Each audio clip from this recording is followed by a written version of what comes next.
Ladies and gentlemen, over the last 24 hours, Donald Trump has won a major trade war against three countries. And as a result, US going to boom big time. Let's watch on with the details and let me give you the analysis, not just to US stock market, and also possibly to Singapore and Malaysia. And let's watch on, shall we? Over the last 24 hours, Donald Trump has registered major trade war victory. And this is certainly a watershed moment for him. To start off, he has slapped tariffs on Mexico, Canada, and China over the weekend. And there was a 25% tariffs that he imposed on Mexico and Canada, and also a 10% tariff on China. There was a terrible earthquake to the stock market futures, and everybody was prepared for a market crash. To make matters worse, all the three major trading partners were hit with the tariffs, all wanted to respond hard against US. Canada promised retaliatory tariff of 25%. China promised to sue US in World Trade Organization. And also Mexico prepared to draw its Plan B and hit back with Trump with tariff and non-tariff measure. But that was just all warning and threat, and suddenly all vaporized. Now, a lot of you saw what happened to Mexico and Canada, but it didn't start there. The major thing which everybody missed was a small country called Panama. So Panama was critical in this last 24-hour victory because it sent the signal to Mexico and Canada that they can avoid this calamity on their country's economy if they were to cave in to Trump's request. But let's watch what happened to Panama, shall we? It all started when Panama was being accused of embracing China over the Panama Canal. Panama Canal, which is now owned by Panama, wasn't built by Panama. It was built by United States in the early 20th century, handed over to Panama in 1999. 30,000 Americans lost their life building the Panama Canal. And under the 1977 treaty, if the Panama Canal neutrality is threatened by internal conflict or foreign power, US retain the rights to come and seize the canal. And guess what? They are going to exercise the right and issue Panama with that warning.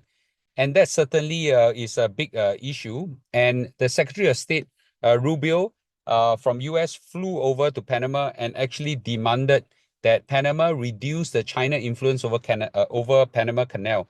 You may not know this, but China has started operating ports in Panama and in some sense have some influence over the Panama Canal. There were treaties signed with China under the Belt Road Initiative between China and Panama to enhance some of the trade linkages and control over Panama's infrastructure and things like that. That got US very, very concerned. So the Secretary of State of US, Rubio, delivered a message to the Panama president and to their and to his counterpart as well, and said that the Chinese presence in the canal was a threat to the waterway and a violation of the US-Panama Treaty.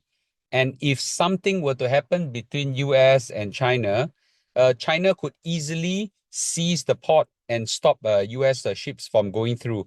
So this is something that is unacceptable to US, and he delivered a message very firmly. So Trump did not hold back any diplomacy. He basically says that we are taking it back, and even issue military warning and say that if necessary, I'll send troops in to seize the canal.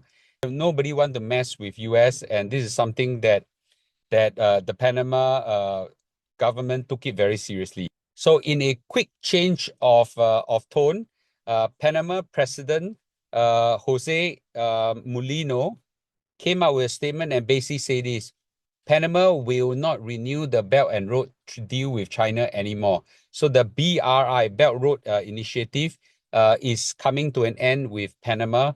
US have won big time over this. Basically, Panama has decided that no more deals with China. More importantly, they will try to see whether they can speed up the termination of the contract. So this is something, a big win for now for Donald Trump. Over the 24 hours, Panama was the first to cave in. Mexico initially issue a lot of threat, but after seeing what Panama do, And Trump administration actually said, okay, if this is what you're going to do, I will let you go. Mexico took the cue very quickly and basically cave into Trump's tariff as well. So Mexico President Claudia Sheinbaum uh, agreed to send 10,000 soldiers to the country border to protect US from having fentanyl and other drugs from going in. And because of that, Trump agreed to pause Mexico tariff for 1 month after the agreement on this border deal.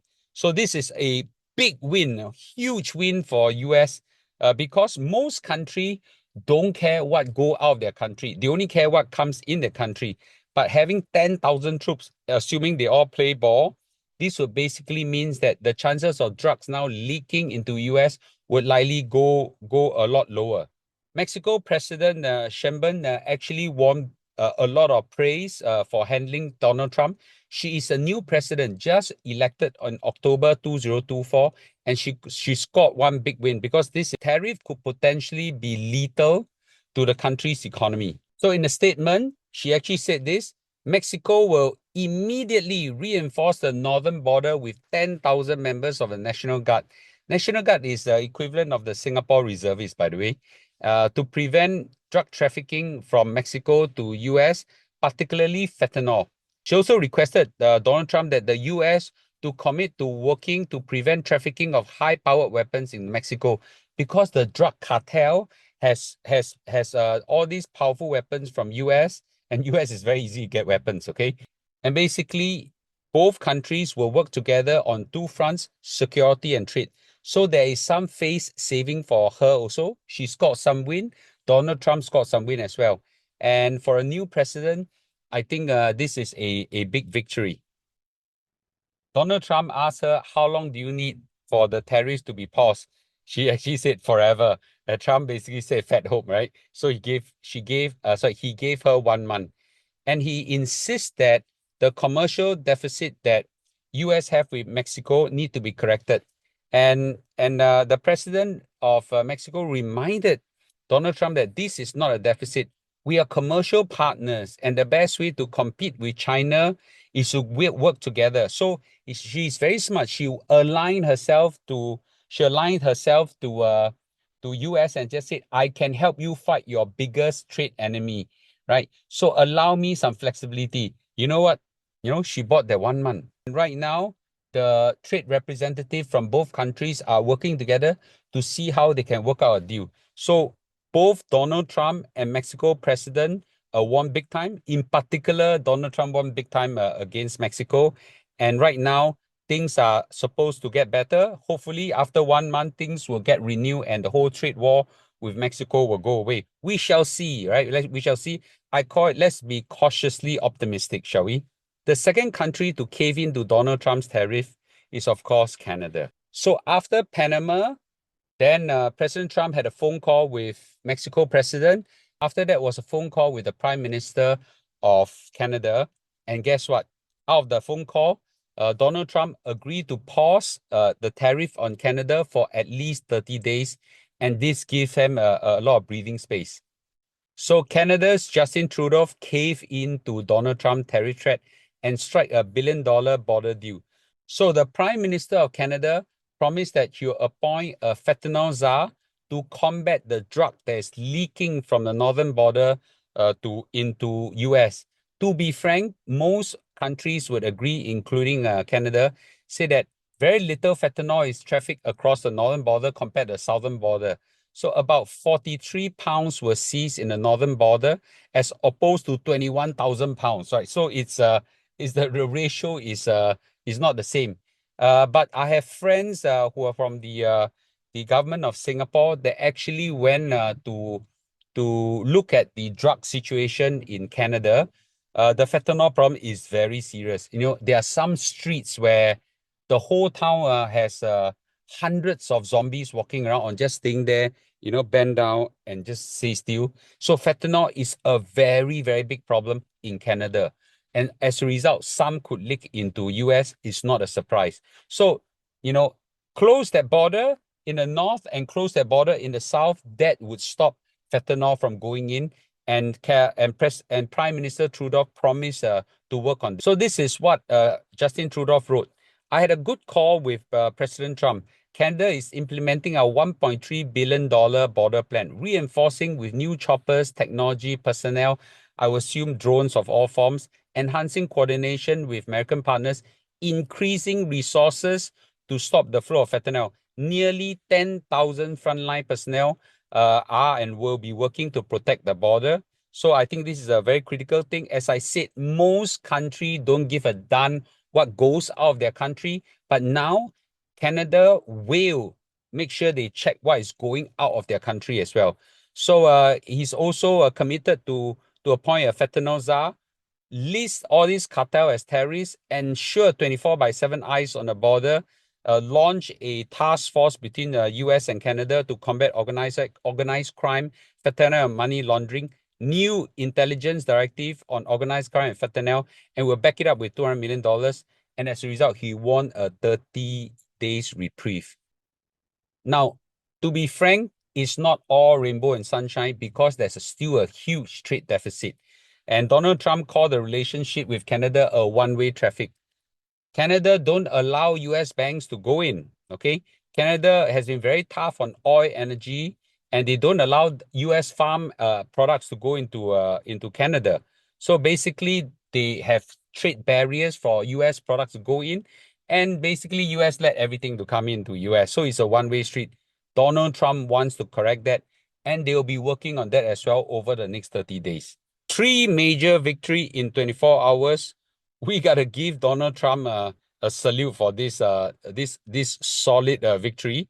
I got zero loyalty to Donald Trump or US, but I have my interest in the stock market. So let's look at the stock market reaction, shall we? Before the stock market opens, the futures market was a bloodbath.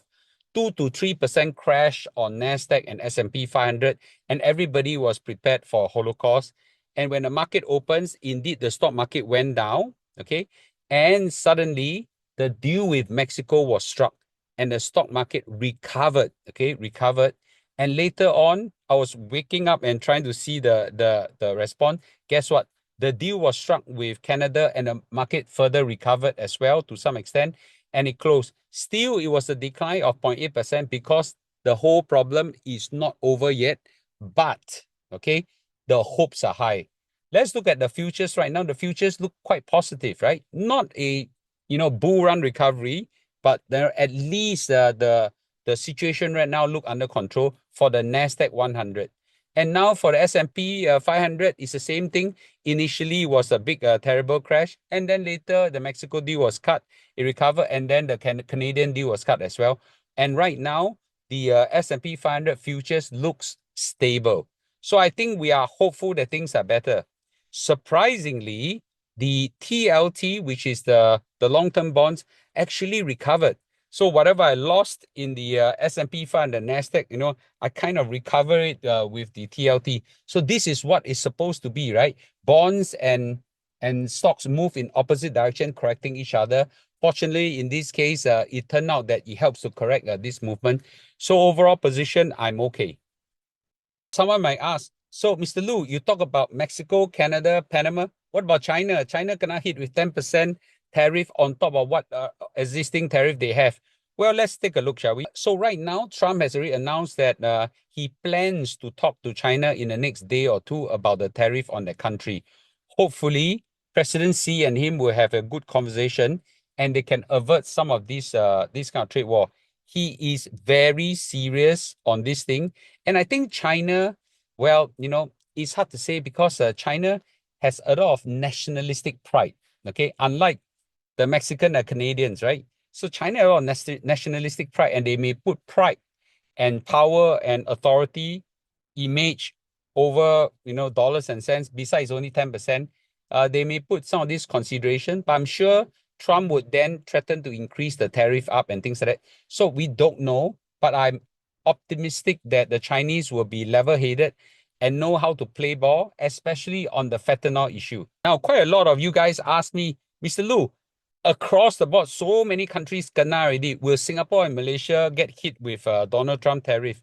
Let's look at it, shall we? So Donald Trump is outright knows that she has got power over the whole world. He's got a major deficit problem with the whole world, and he's going to correct that. He actually said, we have deficit with almost every country, not every country, but almost all the country. We're going to change that. That's been unfair. That's why we owe $36 trillion. We have deficit with everybody. So let's take a look. Will they hit Singapore? Well, fortunately, unfortunately for Singapore, US actually have a trade surplus with Singapore. They make more money from us than we make money from them. So exports to Singapore is $80 billion. Imports from Singapore to US is $42 billion. So the US have a trade surplus with Singapore of $38 billion. So by definition, Singapore is a good friend of US. And I hope that they don't take up the NVIDIA chip issue seriously and take that as an excuse to hit us. But let me say this, Singapore, so far, using this as the only yardstick, not the only yardstick, Singapore should be on the safe ground. But what about Malaysia? Well, a lot of you from Malaysia asked me. Unfortunately for Malaysia, US have a trade deficit with Malaysia. The estimated trade deficit is $78 billion, of which $21.6 billion were exports into Malaysia, and imports from Malaysia is $56 billion. So the trade deficit that US have in Malaysia is $35 billion. I'm sure at some point of time, Trump administration will start looking at, who is in the bottom of the list. The pecking order wise, Malaysia is somewhere right in the bottom. Let me show you the list. Malaysia is right at the bottom, but it's very likely that at some point in time, Trump administration will start looking at Malaysia. So what lies ahead? Okay, this is where, let me share with you. Number one, I think now Donald Trump is emboldened. His tariff threats are working. He has worked with Colombia, he has worked with Panama, he has worked with Mexico, he has worked with Canada. Haven't worked with China yet, we shall see. So 4 out of 5, that's 80%. He's going to go after everybody, that has a trade deficit, that he has trade deficit with a tariff, and expect some correction. And most of this country, because they are so dependent on US, they will do whatever it takes to avoid a tariff hit. Okay, so therefore, in my opinion, okay, US is likely to win big time with all these countries. And if he does win big time, the US stock market could shoot to the roof, Imagine all the trade deficits are just being corrected by 10, 20%. That's a huge number for all the US companies that are listed on the stock market. So the stock market could shoot to the roof. Unfortunately, trade wars are always scary and very bad for stock market, especially when it can cause inflation. So there'll be a lot of volatility and risk. So it's hard to say.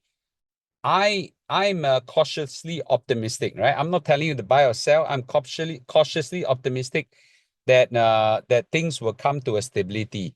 The one big unknown is China. I don't know whether China will respond positively to Trump's threat or not. Okay, and I think we'll know in a day or two. At this point in time right now, I'm not buying, I'm not selling. I'm just watching and see. Okay, and maybe if China were to respond positively, then the whole thing could be coming to an end. But if the China basically said, to hell with you, then Trump could escalate the tariff threat to China, and things could get a bit messy, right? So these are times of volatility. I would, watch and see, and let me know your comments. These are exciting and scary times, like riding a roller coaster in 24 hours.